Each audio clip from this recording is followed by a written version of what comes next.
All right. Let's pray, and we're going to jump right into this service and get right into this message. I'm glad I got a little extra time because this message is going to probably be one of a big one. I'll get into that. Let me pray, and then I'll get talking about this and kind of introduce this message. So, Heavenly Father, we come before you. We thank you for what you're doing tonight. We open our eyes, ears, and hearts and humbly receive it. Father, I admit I need you. I need you to articulate my words. I need you to order my steps. May it be a revelation from you about you, Father. And may it be an on-time word. Father, because of the newness of this message, I pray for clarity. I pray for you to fill in the gaps where I may fumble or trying to get this points across. May it come out with understanding that radically changes not just my life, but your people's lives. And may we experience your goodness like never before tonight. In Jesus' name, amen.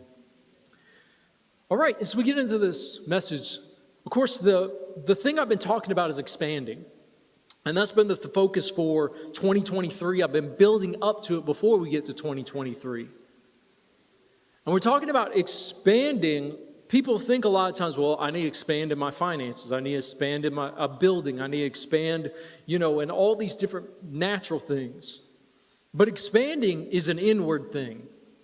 And that is the focus I'm emphasizing here. We need to be able to expand our understanding ultimately so we can see God in a whole new way. There's times in my life where I thought I knew God, and then all of a sudden I had this opportunity to expand my concept of God, my understanding of God, and I had to almost relearn God all over again. And that's what I've been pressing towards here. I've realized this conversation came, it's always been about almost 2 years ago. And I was sitting with Pastor and Pastor Staffy, and we were preparing, Minister Greg and Misha were there also. We were having breakfast that morning. And Dr. Dollar was talking about, we're going to have to redefine what church is and church isn't. Because the church world we knew is gone. And then we've had a lot of people do a bang-up job of misrepresenting the church, which is on the leadership side. And with the pandemic and everything else, we've had to relearn what church is. And this was almost 2 years ago, and I've just been digging on it, because there's been this, when you start expanding your view of God, there's a friction that happens on the inward. I don't know if you guys have been experiencing this, but I can tell you what I've been experiencing. And it's been a 2-year journey on this particular topic I'm talking about, where that expansion, God has to get bigger, but my misconceptions, my traditions, even in myself, as far as I feel I've come, are starting to be, the walls of that are starting to be pushed, is what's happening. Because God is saying, I have to be bigger in your life. Not that God himself is getting bigger. My understanding of God has got to get bigger.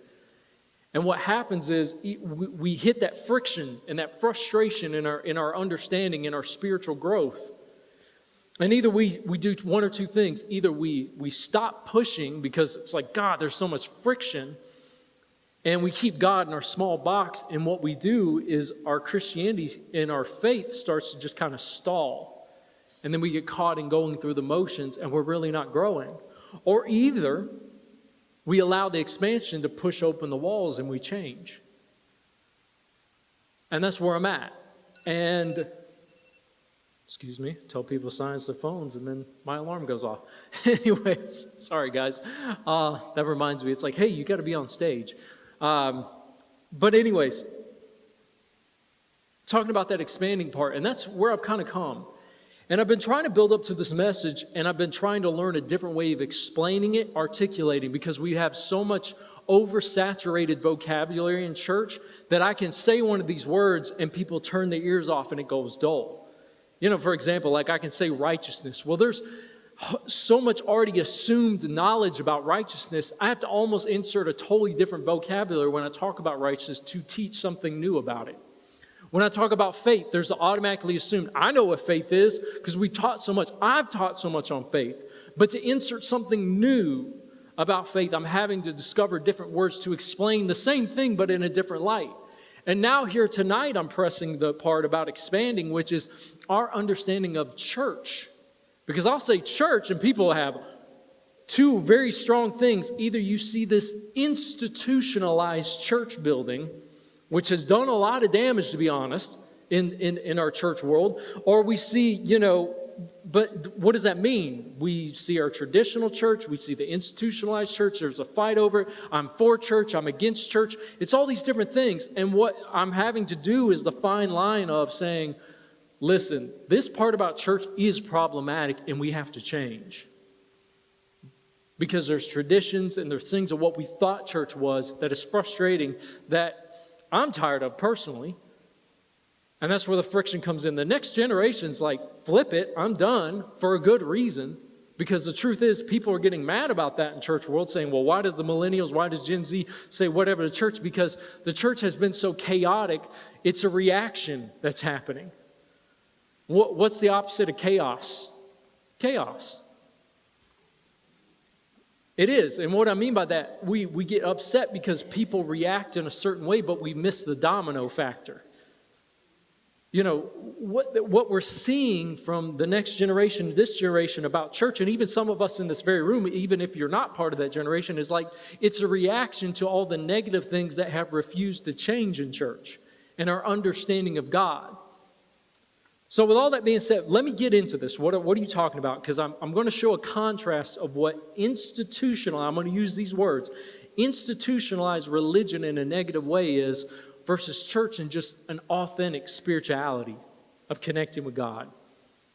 That I hope what you'll hear is not with just your own understanding, but that inward knowing.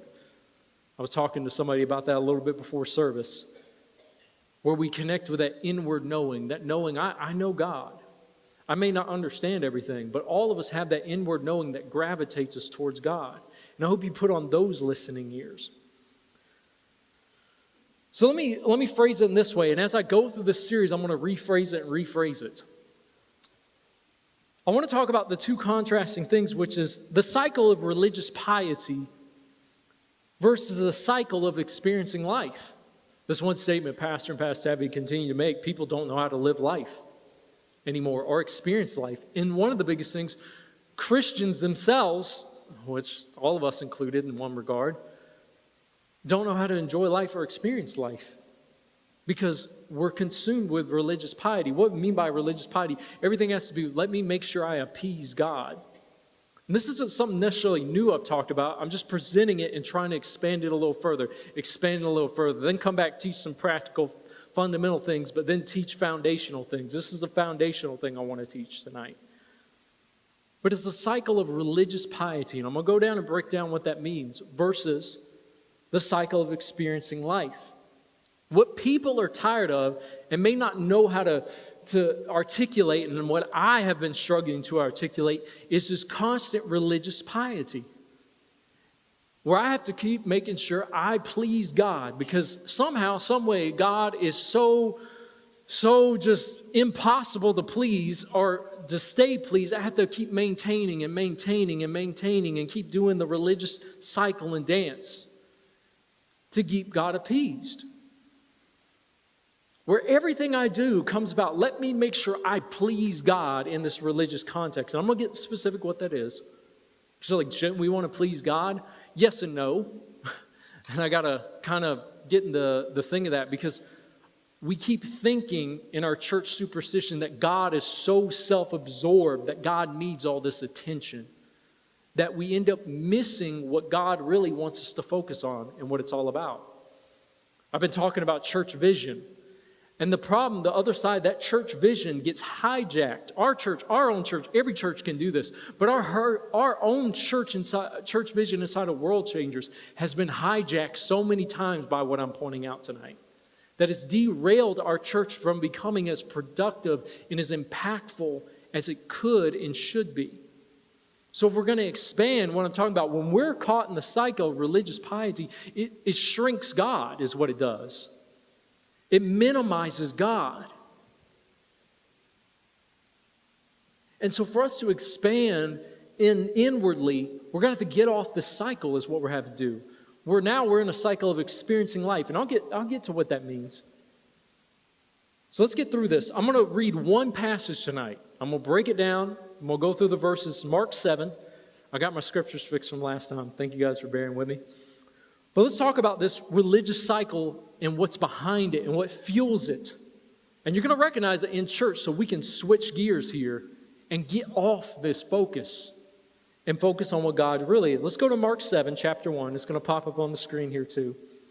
Mark 7, this first part I'm going to read through verse 5, and then we'll keep coming back to Mark 7, reading the next point, reading the next part of Mark 7. But I'm going to stick here all night with Mark 7, because I'm not trying to introduce a bunch of points. I'm trying to introduce one major point ultimately. But Mark 7, verse 1, it says, "One day some Pharisees and teachers of religious law arrived from Jerusalem," the big capital church anyways, "to see Jesus. They noticed that some of his disciples failed to follow the Jewish ritual of hand washing before eating. The Jews, especially the Pharisees, do not eat until they have poured water over their cupped hands, as required by their ancient traditions." Now I'm going to pause right there at verse 4. I'm going to leave it up on the screen there. Now, at first, you're going to be like, shouldn't you wash your hands? Yes, we just went through a pandemic. Wash your hands, please. But don't get focused on the fact of should you wash your hands or not, or you're going to get lost in this thing. It just said right there, it said the ancient traditions. This was a requirement by law to wash your hands. There's a difference here. And I want to point this out because what you're going to think when I get to religious piety versus living and experiencing life, you're going to think, well, let's just throw everything out. No, that's not about throwing everything out. Like in this point, you should wash your hands. It's called being clean kind of deal for a moment here. No shade intended, but you should wash your hands. But that's not what Jesus is trying to point out here. So let's pick up in verse 4. "Similarly, they don't eat anything from the market until they immerse their hands in water. This is but one of many traditions they have clung to, such as their ceremonial washing of cups, pitchers, and kettles." Once again, it's like, you should wash your dishes. Yeah, I wash my dishes. Soapy, really hot water. Make sure we kill the germs. But this is talking about it in the context of this is required by law. Like, the speed limit says 25 miles per hour and you're going 50 and you're breaking the law and you're going to get a ticket kind of deal. That's the context is talking about wash your hands and wash your dishes. If you don't do this, there is consequences that we're going to punish you for. Okay. Verse 5. "So the Pharisees and teachers of religious law asked him, 'Why don't your disciples follow our age-old tradition? They eat without first performing the hand-washing ceremony.'" Now imagine you got to do a ceremony to wash your hands. This isn't about going to the sink and making sure your hands are clean. This is about performing a religious superstition here of washing your hands. Huge difference. Now I'm going to pause right there because the first thing is to jump on them and be like, well, why are you challenging Jesus? All these different things back and forth. But why? What I've been digging is, why was that such a big deal to them?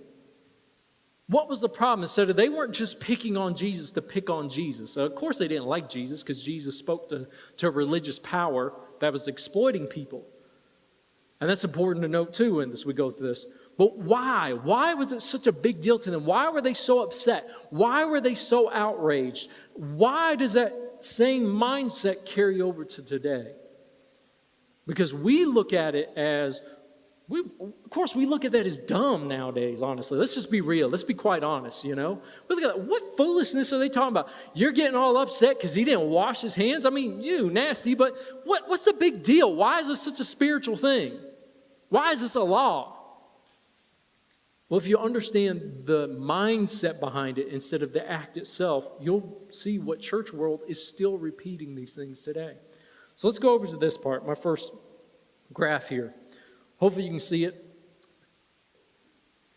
So let's talk about the cycle. What is the foundation of the cycle? I've got written here in my notes, as you're seeing up there, the cycle that motivates us. Institutionalized church. This is the foundation of institutionalized church. In a very negative religious sense, what I mean. I'm not anti-institutionalized. We are an institution in context in one way. But the negative part of it. The foundation of our problem is being presented here. Well, we have what we call a hell-centered gospel. We sing the song, Jesus at the center of it all, but most churches, all of us, Jesus is not at the center of it all. Jesus is considered in some, not even in all church religions, depending on what they're, a solution to what's at the center of it all. Our entire gospel is built around hell. It's a hell-centered gospel. And this is what fuels the institutionalized religion. So we're saying Jesus at the center of all. But when we really get honest with ourselves, when we start looking at the owner to, why does Jesus even matter? Well, it's because it's hell, man. And and why is this so important? Our whole mindset is so wired around hell. We read the whole Bible from that place. We read God from that place. Everything is about, we don't want to go to hell. And I know I'm going to get controversial. Now, the cycle I'm putting here, that this kind of mindset when I put the cycle, this isn't all-inclusive. This doesn't include everything, but I'm hitting the highlight reel.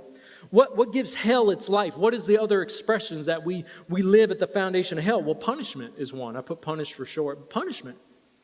Hell is a form of punishment. So now the foundation of institutionalized church, the cycle that motivates us. So what motivates our faith? What motivates actually our church world? What motivates everything? Hell. What motivates every altar call? Hell. What's the most common thing? You're going to hell. And so what comes with it? It's inserting the form of punishment. It's inserting the form of wrath. We present a God of wrath from this. We present a God of curses. Because hell is a form of a curse, by the way. You're cursed, you're going to hell. You're cursed, hell is going to be your punishment. God's going to take on wrath on you because you're going to hell. Here it is, you're going to get karma because your behavior. And this isn't just what's being taught in our church, this church world as a whole, because you'll get in all different kind of denomination breaks off. But at the core of all the versions of this, it's still all about hell. You may call it a different label, you may put a different placeholder to describe it, but it's still hell. Demons, devil, everything else is the foundation. And we are so fixated on this, we never get fixated on what Jesus was trying to point out here. So the foundation of why were they so worried about the ceremonial washing hands? Why did all these laws exist? Because they were trying to avoid damnation. They were trying to avoid curses. They were trying to avoid hell. They were trying to avoid God's wrath. They were trying to avoid all these things. And it built their structure, and their entire law system was built around, we got to stay away from all the variations of hell. Sounds a lot like church nowadays. And that's what people are sick of. I used to fully believe this right here. I used to spend every waking moment, for example, I had a kid at 20, right at 20, was not married, not saying go out and do this, by the way, but it happened.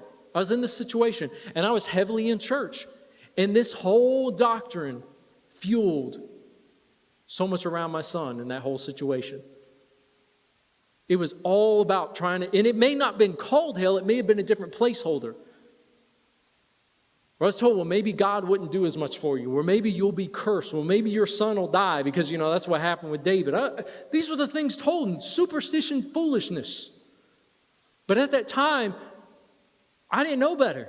At that time, they filled me with fear. At the time, they started moving me as a parent. At the time, they started moving me as a co-parent. And it caused great destruction in my life. For what God turned around and was one of the biggest blessings that ever happened to me. Now, like I said, I'm not encouraging somebody to go out and do things, but life happens. Your story may be I got involved with something different. Your story may be drugs. Your story may be alcohol. Your story may be I went to jail and I was a convicted felon. Or it could go on and go on. But when hell is at the center of your entirety, of everything you believe about God and trying to avoid hell, all of a sudden, you don't know how to respond to these things. Preachers don't know how to. There's been so many missteps in the church where they talk about church hurt, real church hurt, not petty church hurt, because there's that whole side of it. But I also realize all the church hurt and the petty church hurt is chaos responding to chaos, because there is real church hurt. And here's the thing, I can't focus on, as a pastor, worrying about the petty church. All I can focus on is, hey, do I make sure we create a system here? Do we create a place here? Do we create a safe environment to correct our side of the problem? Because I can't control all the other stuff. Sometimes it is off-the-wall petty church hurt where I'm like, that's not church hurt, that's you being a fool and you got yourself hurt.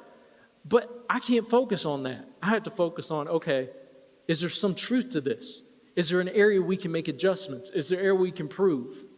Okay, let me keep moving. You're like, where is all this going? Because you're going to find out what's at the core of all your Christian living and realize you got stuck on a hamster wheel. And why maybe you're tired of church.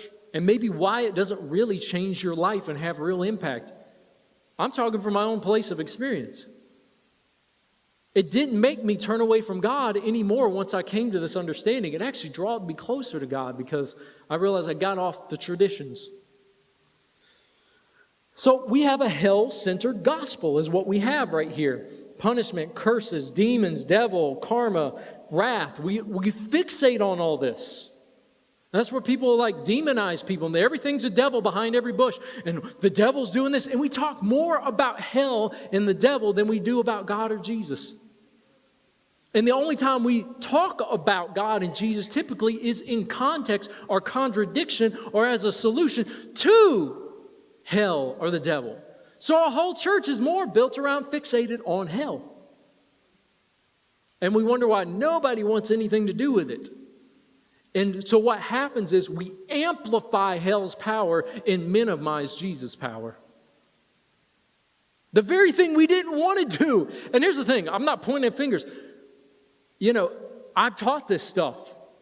I have taught this stuff, and I taught it wrong because it's what was handed down to me, handed about to me. And then I pastored long enough, lived life long enough to start realizing this stuff doesn't work. This stuff is painful. This stuff is hurting people. It's not helping people. I didn't sign up for this. I didn't become a pastor for this. I became a pastor to help people, to see people's lives change. This doesn't lead to that, but this is the only gospel we knew. And the starting place for this was grace, but grace has gone even further now. Okay, let's go to the next part. Why was this such a big deal? Let's go back to Mark 7. So we've now established the foundation of institutionalized religion, especially in a negative context, everything's centered around hell. And that's what keeps us, I got to do the religious piety. God, please don't be mad at me. Because I don't want to go to hell, so I better go to church so I don't go to hell. I better do everything I can do in my power because I don't want to go to hell. Okay, I've labored that on enough. Let's go to Mark 7, chapter 7, verse 6, and I'll read through verse 8. Let's go to the next part of this. Jesus replied, now this is still in flow. Realize we're just picking up where we left off in verse 5. Like, why don't your disciples wash their hands? Jesus replied to that statement, you hypocrites. And here's the problem with all religion. And institutionalized religion, by the way. I'm going to pause a lot. That's why I'm glad it's up on the screen. So you guys keep with me, because I pause a lot. But he said, you hypocrites. And you wonder why the world is calling us hypocrites. Because this is the problem when you try to keep a bunch of rules and religions and traditions and everything else. But he said, you hypocrites, Isaiah was right when he prophesied about you. So now he's going to point out why he called them hypocrites. And this is where we all got to check ourselves and learn from. Isaiah was right when he prophesied about you. For he wrote, these people honor me with their lips, but their hearts are far from me. Their worship is farce, for they teach man-made ideas as commands from God. For you ignore God's law and substitute your own tradition. Now, before we jump to eating stuff I taught, because I was like, I got that figured out. I know what he's talking about. I've learned enough about grace. No, I thought I did. But I'm going to talk in a moment, the other cycle, why is hell such a problem? The why behind it. Now, of course, someone's going to be like, duh, but let's walk through this all the way in. But he's talking about you hypocrites, your hearts are far from you. Well, Well, how does your heart end up far from God, but your lips do? Because I was thinking, well, I honor God. No, I realize it's because when we come consumed with the cycle of religious piety, my heart expression of love is not authentic. It's not authentic for God. When I have a hell-centered gospel, I don't give because I love God. I give God because I'm afraid to go to hell. I don't love God and help people and be kind to people because I love people. I do it so I don't go to hell. I don't do anything for God, anything in church, or anything I want to do that is considered good with my heart because I really love God or people or myself. I do it because I'm afraid I'm going to go to hell. Now, here's the thing. In our world, we've taught enough outside of, well, get Jesus and you won't go to hell. There's some things I'll get into later. There's some problems in that. You're going to see eventually, we're going to build up to that where our version of live by faith has a lot of issues with it, with this tainted in it, because it still has that hell-driven fear behind it, where it's not really trust in Jesus. It's more fakely trust in Jesus because you better be afraid of going to hell. And it's still our motivator. And I always had a problem and conflict with that. And I finally realized why it was such a conflict. But so we get in there, why was the hand washing thing so important? Because they were afraid they'd go into hell for this stuff because it was written in their laws. Now, Jesus called out multiple things here. First of all, he called them hypocrites because these religious leaders were using these tactics to exploit the people for money, for devotion, for building their institution, which they tried to use for political powers. Sounds a little similar today, by the way. There's some shade in that intentionally. But they were doing it. This is not new. What we're seeing today in America's church is not new. It was the same system that killed Jesus, by the way. You realize Jesus spoke against the powers that be of a religious system, and they killed him for it. And Jesus was actually a martyr also at the same time. Yes, I still believe he's God in flesh. He died for us, all that good stuff. But at the same time, more than one thing can be true. He was also a martyr because he spoke to power. And it was not government power, it was religious power. Because the institution thrives off a hell-centered gospel. And that's why he was calling out the hypocrisy behind it. Okay. Why? Let's go to the next part. The cycle that creates our why. Some of these are going to be a little redundant. They're going to overlap. They're meant to connect all really heavy together. Some of it, I will preach this later and get it a lot and say it a lot better. But the cycle that creates our why in church, a mindset of condemnation. It creates a need for a solution. This is why, the why that hell is a problem, ultimately, is what I'm pointing out. It's the sin cycle. Because why would hell be a problem? Well, hell is just a place. Well, now why is hell relevant to our lives? Because sin. And because of sin, and you sinner, you're going there. See, talking about hell in itself would not be an issue until we included a problem. Well, the problem is, sinner. So now the whole thing is, what is this behind? Now everything is viewed by, I got to dodge hell because of sin. So anything that looks like sin, smells like sin, talks like sin, walks like sin, looks like sin, but nobody can tell you what sin really is, by the way, except these versions of this list and that list that change to be who you ask and who you think is sin.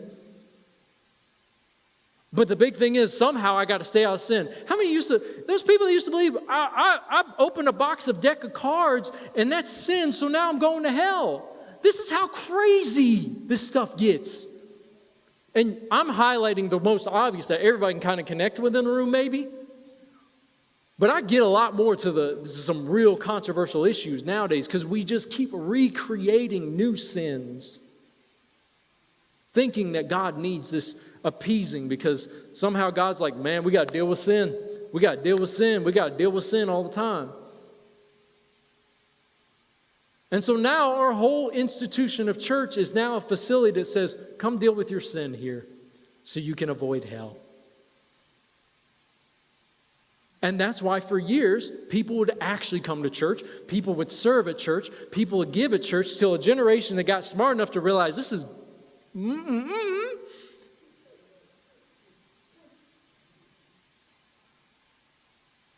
Because it never really changed anybody's life.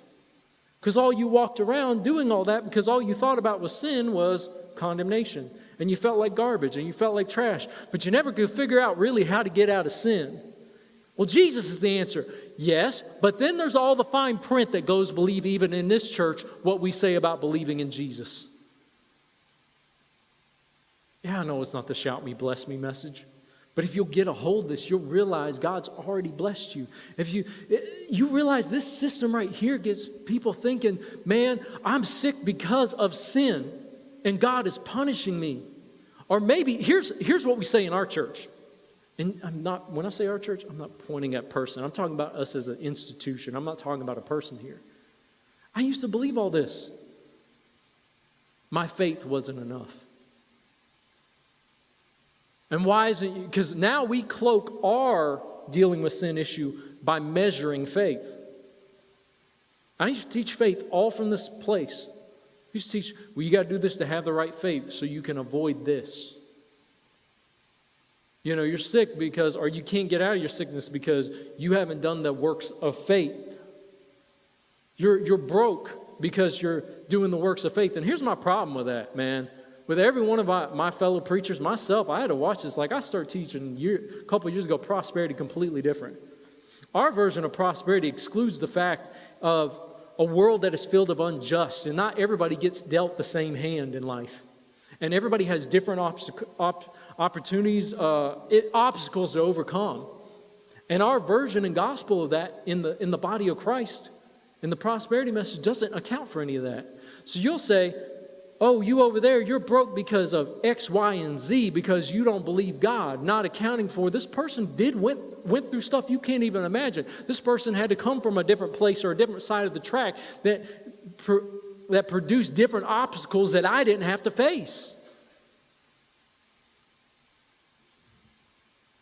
That's the problem with all those things. But let me get back on track. But sin, so we live under shame, the cycle of shame, the cycle of guilt, the cycle of condemnation, the cycle of control, the cycle of evil. It creates the mindset there's an evil them, which is totally contradicting to Christ. Because why? The evil them, we got to make sure we get rid of them or keep them away from me because their sin might come and affect my life, and now that sin will send me to hell with them. That's what fuels the whole thing that we're seeing on currently right now. We look at a group of people and say, well, they're in sin. We better stamp them out. A simpler version, the woman caught in adultery. What fueled that whole thing? There's the law of Moses. Thou shalt not commit adultery. But yet Jesus didn't follow that very commandment. That's when it really started messing with me. When I was like, we follow the 10 Commandments, or we follow these rules. But Jesus broke every one of them. And that was one of the big 10. Because we missed the essence of what he was trying to say. He wasn't saying go commit adultery. Adultery is painful. But don't think God is going to get you. Or God is going to take his hands off and do this. Because now we've come to the place, man, well, God's not going to do this. There's a devil. There's this and that. There's my own foolishness and this and that. Man, God's bigger than even all that. Okay, let me keep moving. So the sin cycle leads to fear. So now you're getting into the head of these Pharisees and why they're jacking up Jesus and coming at him all the time, the disciples.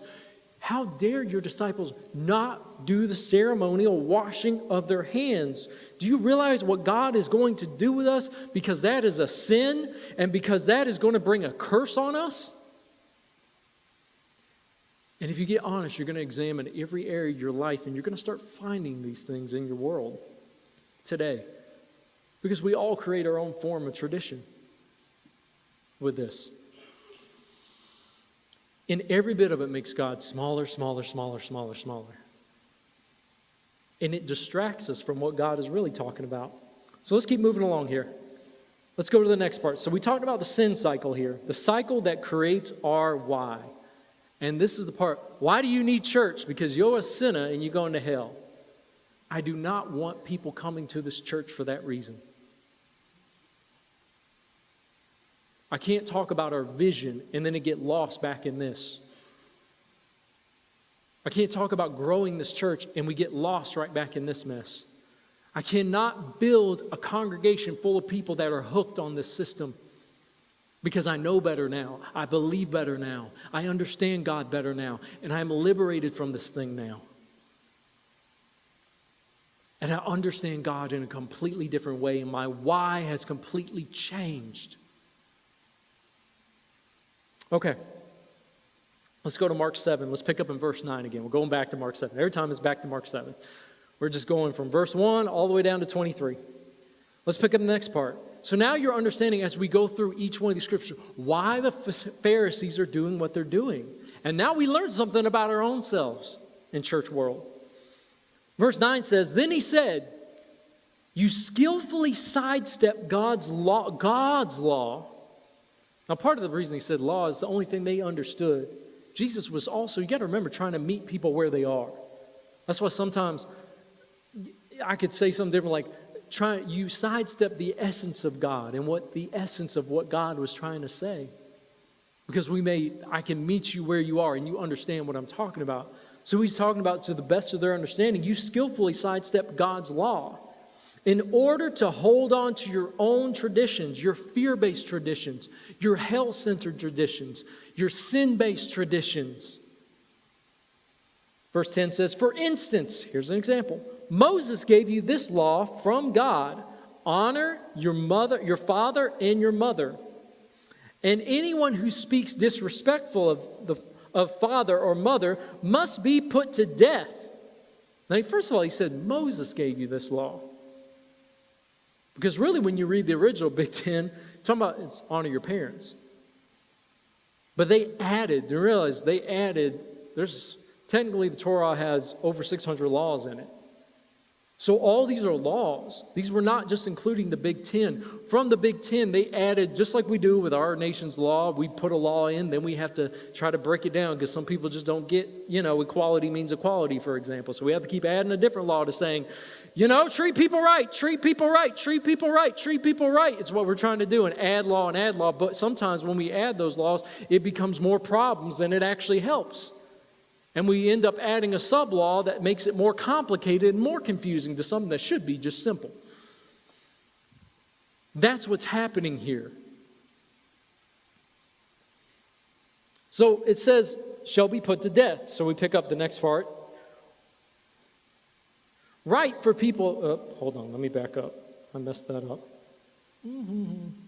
Okay, let me read back into that. It says, honor your father and mother, and anyone who speaks disrespectful of their father or mother must be put to death. But you say it is all right for people to say to their parents, sorry, I can't help you, for I have vowed to give God, religious piety right here, because this was the extra thing. You give unto the high priest. You give your offerings. You give your tithe. So here's the thing. These are almost two laws contradicting each other. Because both would be considered the word. I have vowed to give to God what I would have given to you. They're saying this to their parents. So imagine your parent, they're retired, they got an illness going on, and they're having trouble to make the lights for their home. Your own very parents, by the way. And so you said, I've set aside my tithe and my 10% to give to the church, but that same amount of tithe could actually pay your parents' light bill that they are about to have their lights cut off. And you say, I'm sorry, I have to give to God. Well, why though? Why? What would lead you? Because you're looking at the Pharisees like, you're some dirty dogs. But what led them to believe that? I will go to hell because of this will be a sin. This will be a violation. I will be punished. I will be cursed. So instead of me being punished and cursed, I better make sure I'm going to avoid the punishment and curse. So sorry, mom and dad, I can't help you. Do you realize how crazy that sounds? We miss the essence of what God was with religious piety. Let me make sure I give to the church, I give to God so I can avoid the punishment or maybe God not blessing me or God make turkey me, but I'm going to ignore my parents who are about to have their lights shut off because they are older, they've gotten sick, they need help. That's what he's talking about. Do you realize that? Now, he's given an example. We could talk about different examples in church, but that one I think hits home too pretty quick. This is the cycle of religious piety, but I'm talking about what drives us to it. That's what I'm talking about. Inserting, you're like, you're moving slow, you're over repeating a lot because it's brand new.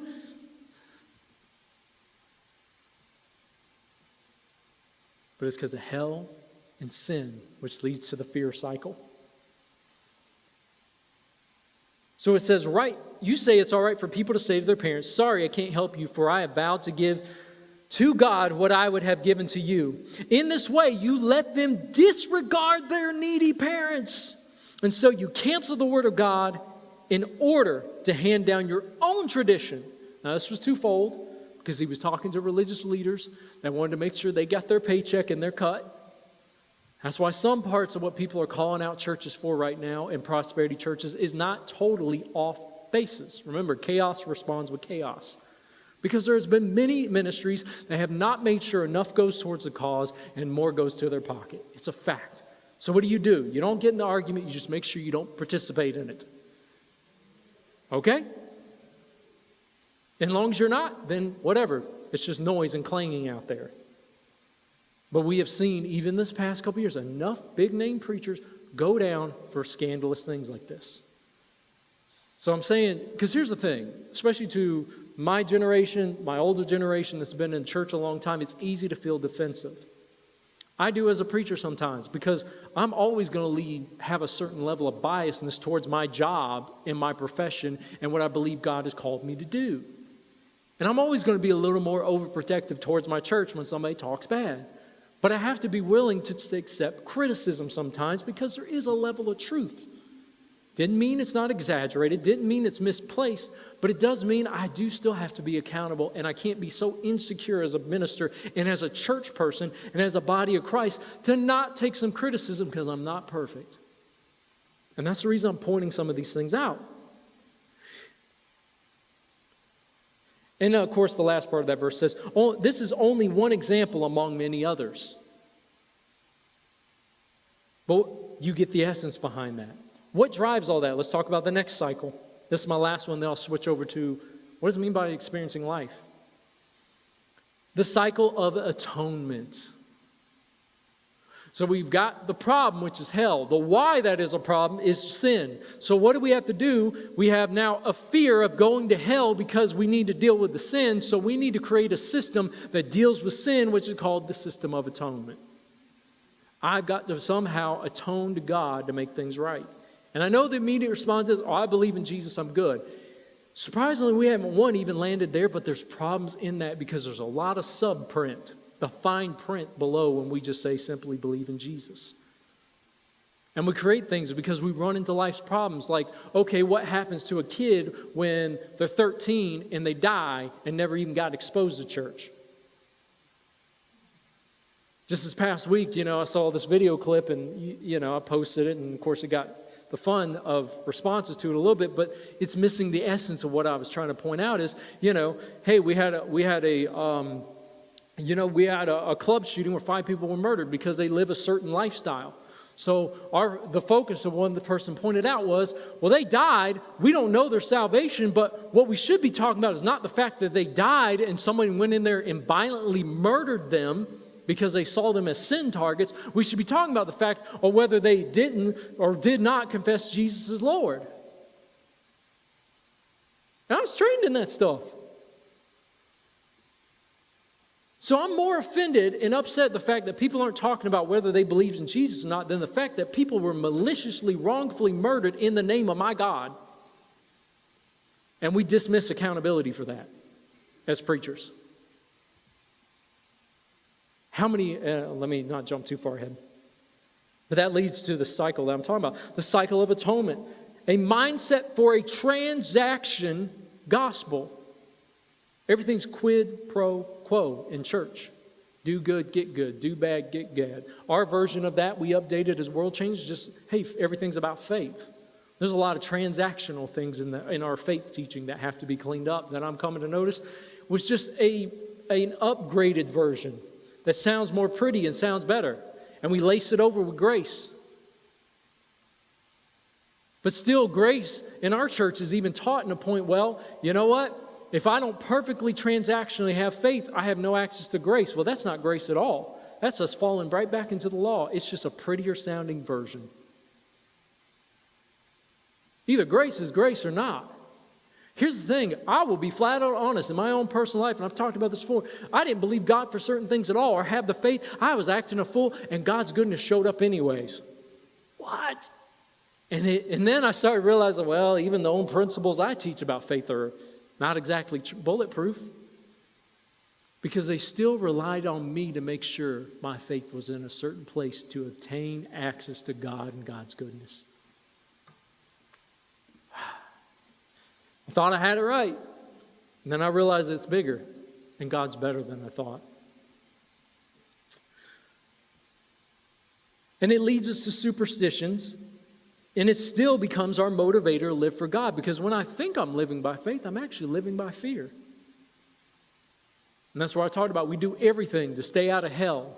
We do everything to make sure we deal with the sin. It's all fear-driven, and we call it faith. And it's not faith at all. Faith means I can rest from every bit of this, by the way. Faith means, which I'm still having to learn how to redefine it, faith in its simplest form is I trust God each and every day of my life. And faith doesn't have to be any more than that. That every day I rely on God instead of myself. But the cycle produces these things, the evil them.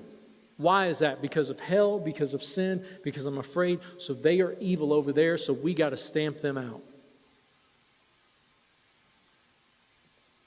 Because in our updated version of God's gospel, which is faith, they don't believe the way we believe. So they're the evil them. You know, and I'll say this, so whether you agree with the groups that are out there, you know, we got different human rights groups. We got, groups with the LGBTQIA+, and that's like cussing in church right now. Whether you agree with that's right or not, I hope we can at least one day come to the settlement that acting out in violence towards people in any shape or form because they don't believe. And here's the thing, I'm using the common groups. There's a group before that, the group before that, the group before that. But carrying out violence to force my version of God on you, that's devilish as all get out. But the why behind it is I'm afraid of hell. And I'm afraid of sin. And sin's going to roll through this nation, and God's going to curse us all. Welcome to the institution of church, and why people are done with it. And why, honestly, I'm done with it. Are you done with church? No, I'm done with this version of church. Because the opposite that you're seeing people go to, like I said, chaos becomes chaos, and I've seen my generation do this. It's been quite fun to... I say that sarcastically fun. Excuse me, that would come across really bad, especially this streaming out later. I say this sarcastically. It's been fun to watch. You know, the response is, well, I don't want anything to do with God, so I'm going to go live however the way I want. Well, I've done the indulgences of self-centeredness. About killed me. So me just leaving God altogether is not going to lead me anywhere positive, because now I just come a new form of chaos in the group. And me coming over and taking my message and saying, well, I have this new concept of God, and saying, well, I understand God better than those people over there. And saying, well, I know how to love people better, so I'm going to go start my own thing. Welcome to every split-off denomination in the history of all religions. You're just going on to create a different chaos. And you're going to create a new institution with a new name and a new banner, with what should have been a good revelation just becomes a new revelation to become an old tradition that now becomes weaponized against somebody else.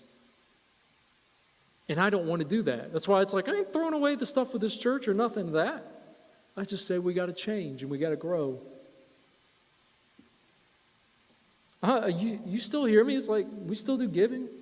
We still do outreach. We still do acts of service. We still do the love walk. We still do all those things. We got to do why is completely different. So the fear cycle, it leads to evil them. And I harped on that enough. It leads to acts of violence. That's why sometimes I have a problem when people are like, man, I believe in the founders of this nation and everything else. Listen, here's some of the ideology that hit in certain groups, especially in the early. I mean, there was people, and forgive me if this is triggering, but it's truth. In church, why some people are like, well, it's the white man's Bible. There's some truth to that. I don't care if people want to balk against that. You got to accept the criticism. Because the truth was, it was used as an instrument for that reason. So we got to teach through it. Don't be like, oh, I'm so insecure and defensive. I get mad when people say that. Dude, grow up. Own the fact that it was done that way and just be different and teach different. But it was. And quit, denouncing the fact. We need to learn from that. We need to understand our history as church world from that stuff. Or things are never going to get sorted out and things are going to keep repeating themselves. But the ideology, we need to steal people from a land because they don't believe what we believe. So we'd rather steal them, put them through all kind of literal hell because we don't want them to go to hell. Because they don't believe the way they believe. They don't deal with their sin and atonement the way we do. So we need to force them into that by doing all these acts of violence. Welcome to justified acts of violence. Our latest version with the church of it's not that late, but our most hyper-focused one right now is legislation violence. The church has hijacked politics, and this is why sometimes there's people that argue the separation of church and state, and I agree in certain areas fully with that. Because the church hijacks and starts legislating violence towards people. The whole point, if you really want to get bound to the founding fathers that were flawed and infinitely messed up, but human beings just like you and me, was to where God wasn't forced on them. They created a nation where God was a choice. Because they came from a nation where God was said, either you do God or you die. And that's the problem. When we're hijacking our politics, we're trying to go back to that. I do not want this church to become, people are like, the church is threatened. The church is not threatened in this nation. My rights as a Christian are never threatened as much as people want to emphasize. I have a whole government structure that backs us more than you could ever imagine. Churches have so many superpower laws behind them, it's not funny. And some of them are out of control. And I say that, and I benefit from some of them. This church benefits from some of them. But I will not take that benefit as me having an opportunity to weaponize my God and injure other people. Because why though? Hell, fear of sin, and atonement. Okay, I'm not trying to make a political rant here, but I'm trying to give you an understanding of what's going on and not to get sucked into it. Because every day there are people that used to come to this church, they're like, they send me over this preacher's clip with politics stuff. I'm like, oh, don't say that, Wes. You'll be in so much trouble. I'm just like, please keep it to yourself, because I just don't want to know that about you, that you think you were so deceived. You were so deceived. And we're about to see in this nation again another ramp up of this garbage like never before that almost literally obliterated the church. And the only reason the church won't be here in 5 to 10 years is because the church did that to themselves. We're self-destructing, and it's because of this. And if this church does not get off this system, we're going to go down with it. So the fear cycle, acts of violence towards people, the chosen few. This is why I can't even talk about righteousness anymore hardly. Because righteousness turns into, I am an elite group of people, forget them over there unless you want to get on our side. Really? That was what Jesus went to the cross to give us, that kind of gift of righteousness to hurt people with? To see people as less than? Jesus was having a fight through that. Take the woman at the well, the Samaritan woman. They viewed her as garbage because she was not a part of the righteous them. I am all for protecting a nation and a group of people, for example. This is probably going to get me in a little trouble. I am all for that. I am 100% pro protecting a nation. But I'm just saying, do that for every nation. The way you go hard for one group of people thinking they're God's chosen people, go hard that way for everybody. Because you're just creating a messed up version of elitism. And that group of people isn't even asking for that. That's not their heart and who they are. You talk to most people in the group of that's not even their mindset. We create that from our own Americanized version of God. We invented that superstition. But it leads to this, where now we take this word and say, well, I better treat this group of people as a certain way, not because I actually care about them. Let me say it this way. Ooh, this is going to get. Most churches that try to protect the nation of Israel is not because they give a rip about Israel. They don't actually care about that nation for nothing. They don't do nothing for that nation. Shoot, they don't even send a dime over there, to be honest. They do it because they're afraid that if they say something, God's going to punish them and they're going to go to hell. Not because they actually care about that nation. Yes, I care about the nation. I also care about the nation next door just as much. But you hear what I'm saying. It's not from a genuine, authentic place. It's because it's rooted back again. I keep my religious traditions and I say what I say because of hell, because of sin, because of fear. Are you saying you shouldn't do that? No, you should. Just change your why and be honest about it. Let's go on my last part here. I'm going to go a couple minutes over. Need a lot of time to get this one out, apparently. Appreciate you guys hanging with me for almost an hour. I try to keep them shorter, but I fail miserably. I think it's because I get excited when we're in person, and maybe we need to I'll try to get us maybe together a little more often so I can maybe not go as long when we get in front of you guys. Or maybe it's just a holiday break. I don't know. Mark 7:14, it says, "Then Jesus called to the crowd to come and hear. 'All of you listen,' he said, 'and try to understand.'" This is what we're seeking. All you're getting, get understanding. "It's not what goes into your body that defiles you. You are defiled by what comes from your heart." Let me just say it this way. The problem isn't what goes in your body. The problem is what's coming out of it. Then Jesus said in verse 17 here, went into a house to get away from the crowd. And his disciples asked him what he meant by the parable he had just used. "Don't you understand either?" That's why I'm looking at most church, and I had to look at myself. Don't you get it either? It's not about that. It's about this. It's not about doing that. It's about doing this. And that's what I'm standing up here trying to do. It's not about this. It's about this over here. He said, "Don't you understand?" And it took the disciples a long time because it was so ingrained. Paul had to fight the same thing about food. Realize fighting over what to eat, sending you to heaven or hell. So much so, Peter finally, later after Jesus had already gone, and was before he met Cornelius, had to have the whole thing rolled out in front of him. And said, and God had to get in his face and be like, "Dude, it don't matter what you eat.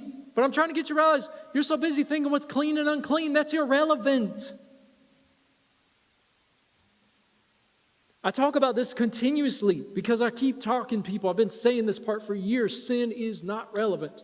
And people have been shouting me down, getting mad, debating with me, everything else, and emphasizing, because every time we go back to sin, it reinstitutes, it re-strengthens the institution in the most perverted way.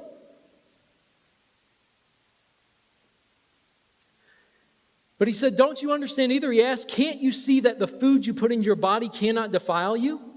It's not relevant. Food doesn't go into your body, but only passes through the stomach and then goes into the other way, the sewer. By saying this, he declared that every kind of food is acceptable in God's eyes. And then he added, it's what comes from the inside that defiles you. For from within, out of a person's heart, come evil thoughts. He said, here's the real problem. You're so distracted with religious piety, you're missing the real issue. And that's all I've been going back and forth tonight, showing that. If you want to hear the whole point, me trying to go the long way around the mountain to make one point. We are so distracted with religious piety, we're missing what the whole thing was about. So it talks about evil thoughts, sexual immorality, theft, murder, adultery, greed, wickedness, deceit, lustful desires, envy, slander, pride, and foolishness. All these vile things come from within. They are what defile you. He's like, you think what's the issue? What's going on in your head right now? Now here's what this is. What is the common theme around all that he just listed? You get focused on the list and say, let me make sure I don't hit that list. How you treat people. They're all love violations. And I even almost hate saying we got to walk in love anymore. I'm trying to avoid that statement. Because walk in love is now, let me not go to hell, because walking in love, not walking in love is a sin, which is going to lead the fear of punishment. And so now the love walk and treating people right is totally based in that, when that's not even relevant. Here's the cycle of experiencing life. Because you're like, well, if I don't ever have to worry about hell, I don't have to worry about sin, I don't have to worry about the fear, I don't have to participate in this institution or get anybody else to buy into this institution, why do we do what we do anymore? What should I do? Because the more I remove hell out of people's gospel, sin and fear out of people's gospel, and their version of God and concept of God, so they're like, well, I got nothing left. First of all, that's the whole point of the problem. You mean to tell me if hell, let's say this, and this is going to mess with people. Let's say, for example, though, what if hell, we raised up a whole generation that knew nothing about hell or sin?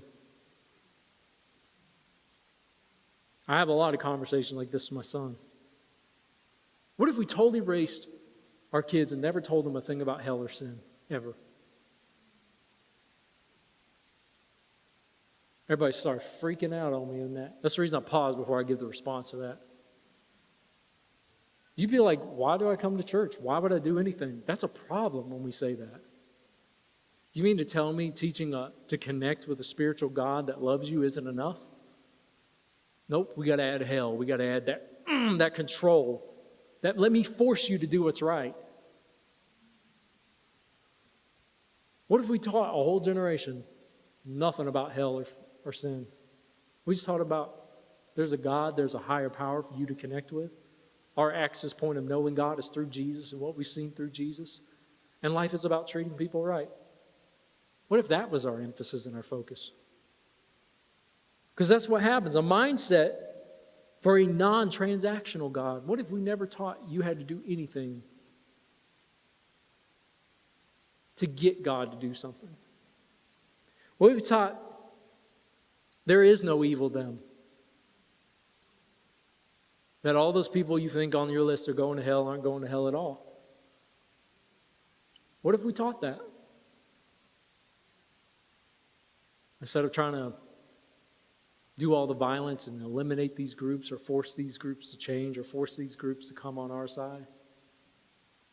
Because what amazes me a lot of times with these mainline preachers that do that, I'm like, you just look like a big bully because those groups never did anything to you. But you tell people the boogeyman effect, which is they're coming for your rights, they're doing this, they're going to go brainwash your kids, they're going to do that. That's foolishness. It's lying. They're lying. They believe it, but they're lying. And they know it at their core. But they use it because, one, they need to keep funding their foolishness. And two, that's the only God they've been handed. But what if we didn't teach any of that to our next generation? Do we think Jesus would still be enough to attract them? I'm finding yes. So the cycle with Jesus is we affirm God-given dignity. It means we quit dehumanizing people. Because we use sin as a way to dehumanize. And you know that person you see, when you look at that, check yourself, because I do this, because I got so much religious residue I got to burn out of me at times. I look at that person acting like a fool, doing something sinful I don't agree with, and I start looking at them as less. That I'm better. Let's take the dehumanizing word off for a minute. You just looking at them that you're better than them. Boy, I had to knock that out of me so much because of what church world taught me. I ain't better than nobody, because I can always find somewhere in my life I did the same thing. Maybe not on a scale of 10, but a 1. Or I've done something just differently, but of equal or greater damage.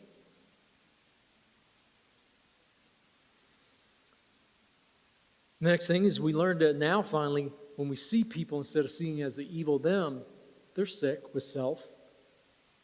Just like I've been sick with self. It's a sickness. That's why Jesus said, I haven't come for you, have come for the sick. He said, the sick need a doctor, not the well. That's why he referred to it in that context. He's like, I want you to get sin off your mind. Hey, you're sick. You need help. We don't tell somebody that's got cancer or something, you evil.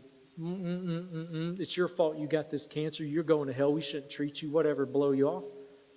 But when people have other issues in life that are related to sickness, I'm not saying excuse it. I'm not saying you need to sit there. If you're going home and getting the mess beat out of you, leave. I'm not saying tolerate that abuse or anything like that. I'm saying with empathy says, you know what? I don't agree with what you're doing. It's a violation of love, but I've violated and I've hurt people. I've injured people. Maybe not physically. I've emotionally injured people. I've hurt people. I've had to go make amends with people. Just the way they've done. All of us are guilty of that. So it develops this empathy in me. Next thing is, now you're, instead of seeking religious piety and doing works, you're just seeking to get to know God better and understand God. I'm going over, so let me just hit these real quick. Our next thing is the cycle of when Jesus is at the center is the reason I'm pointing this, why I got the diagram here. You're helping the suffering. That was the point when Jesus talked about Lazarus over there. We're so hell conscious. He was like, well, you better be good to people or you're going to go to hell. Well, that's when we read the Bible from hell being at the center. But when you read Jesus at the center of every parable and every verse you read, all of a sudden it's now, well, he's not talking about heaven or hell there. He talks about, do you see the suffering or do you just walk by them and ignore them? Am I moved with compassion when I see people suffering and hurting? That's why I can talk about somewhere 5 people got murdered in a nightclub because they love someone that doesn't fit my ideology. I can still see the fact that they're suffering and hurting and be empathetic and compassionate and not see evil them. So we're seeking understanding. And the last thing, the 2 things, of course, faith now is just simply be trusting. I hit that point instead of all these works of faith. It finally lets you enjoy life. We're so busy, fear-based, wrapped up, thinking we got to be at church every time the door is open. And I'm not saying you shouldn't come to church. I'm saying your why needs to be different. That we need to do, I used to think I had to be here every time the doors were open, be working all the time, be serving all the time, be doing it because I was afraid. And I was trying to pay God back.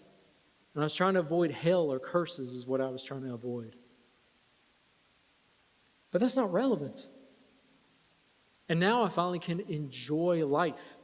I don't have to worry about, if I happen to flip on something on the TV. I'm not saying I should watch anything.